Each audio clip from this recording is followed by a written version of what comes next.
आळंदी आणि संपूर्ण महाराष्ट्र राज्यात मोठ्या श्रद्धेने साजरे होणारे हरिनाम सप्ताह साधारणपणे 7 दिवसांचे असतात। मात्र वडोदा येथे 41 दिवसांचे अखंड हरिनाम सप्ताह आयोजित केला जातो।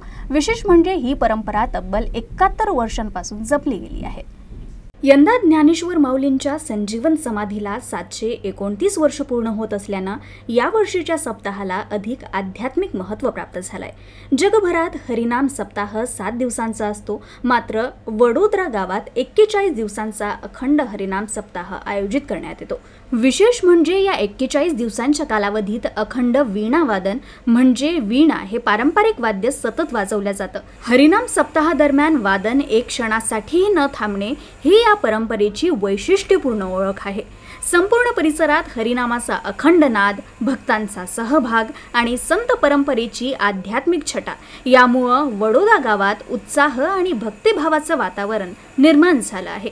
वारकरी आणि भाविक मोठ्या संख्येने येथे उपस्थित राहत असून ही ऐतिहासिक परंपरा आजही तितक्याच आदराने आणि निष्ठेने पुढे नेली जात आहे।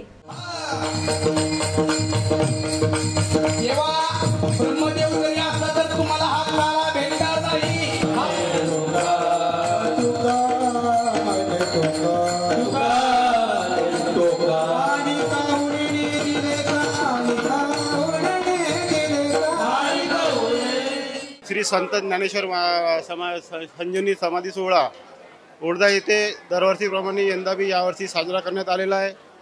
आणि हा संजीवनी सोहळा 1958 पासून सुरू आहे आणि सतत सातत्याने तो सुरू आहे। एकही वर्ष अखंड न करता नेहमीप्रमाणे सुरू आहे। आणि त्या हरिनाम सप्ताहामध्ये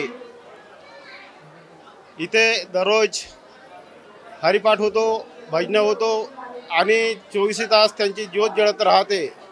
ज्ञानेश्वर माऊलीच्या इथं खूप पुण्य आहे या गावावर। आणि या ज्ञानेश्वर माऊलीच्या संजीवनी समाधी सोहळ्यामध्ये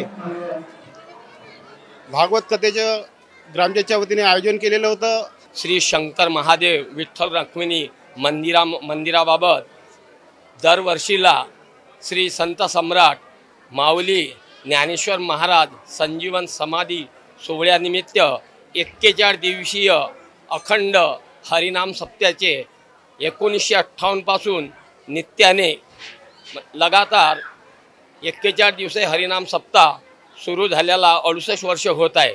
या सप्त्याच्या कार्यामध्ये गावातील सर्व मंडळी तसेच या ट्रस्टीचे सन्माननीय पदाधिकारी, त्याचप्रमाणे या गावातील सरपंच मान्य राजूभाऊ ठोटे या सर्व ग्रामपंचायतच्या सहकार्याने 41 दिवसाच्या अगोदर म्हणजे 7 दिवसाचा श्रीमद भागवत कथेचा कार्यक्रम उत्तम प्रकारे त्यांनी आयोजित केलेला आहे व तो पार पडलेला आहे।